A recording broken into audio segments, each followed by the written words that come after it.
Hello guys, today we're gonna, oh boy, um, I'm just gonna be flat out with you guys.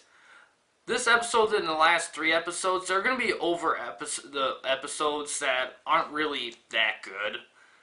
And, I mean, they have moments of genius, but they're not really consistent, and it's hard to be super enthusiastic about them, but I'm going to talk about them anyway because they are part of the show, and there are some things about them that are kind of enjoyable.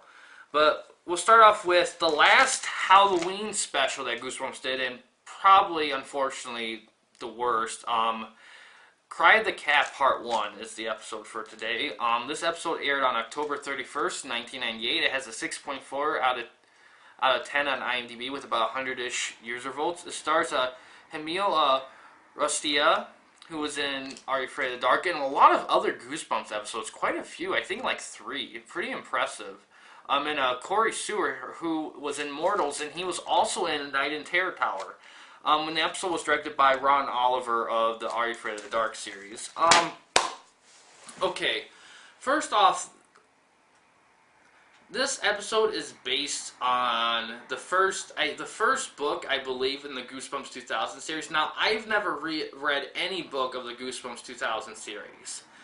And, yeah, I never read one, so I can't say if the book's better, if the show added or took away stuff from the book. I can't really say any of that, so I want to get that out in the open.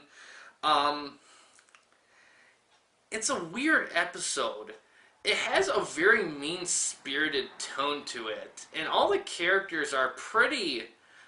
For Goosebumps, I never seen a Goosebumps episode where all the characters are really super mean-spirited. None of the characters are really likable. The only episode I can think of that comes close to this is Calling All Creeps, but they all...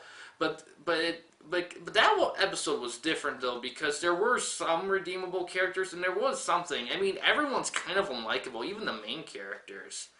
But, yeah, this episode's kind of...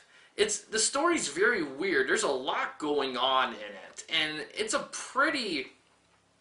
I mean, this came out in 98, right? I will say this, I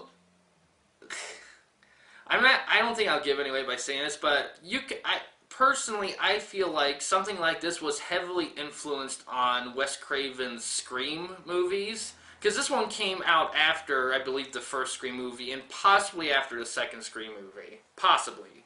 I don't remember for sure. And probably also Wes Craven's New Nightmare, too.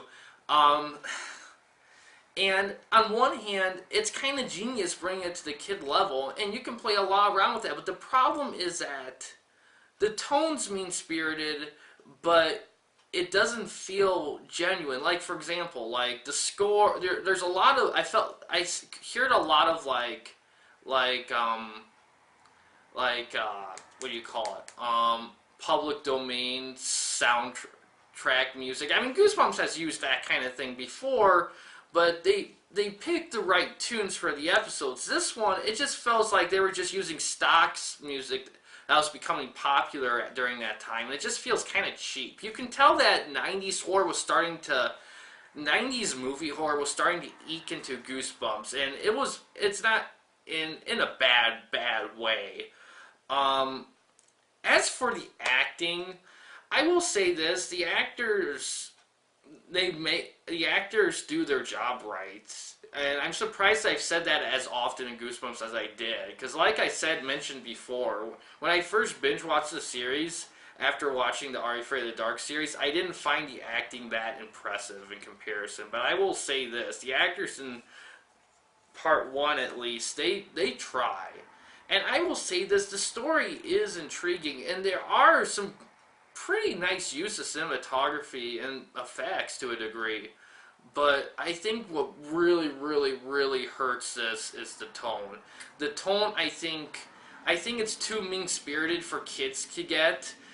The tone is kind of too adult, but the material is meant for kids, so it's just kind of, adults can't really get into it because it's kind of kiddish, and kids might not get into it because of the tone. So, alright, I said a lot about this in part 1, because it really hits me. But I'll talk more about part 2. I'll talk more about this in part 2. But yeah, as for passing or skipping, I'll talk about that in part 2 because I mean you need to watch both. You can't skip one. So yeah, thanks for watching. Please subscribe and like the videos. Yeah, this is kind of a tough choice, and I'll analyze a little bit more in part 2 when I talk about a little bit about the second parter. And but yeah, see, here watch tomorrow's episode and have a good day.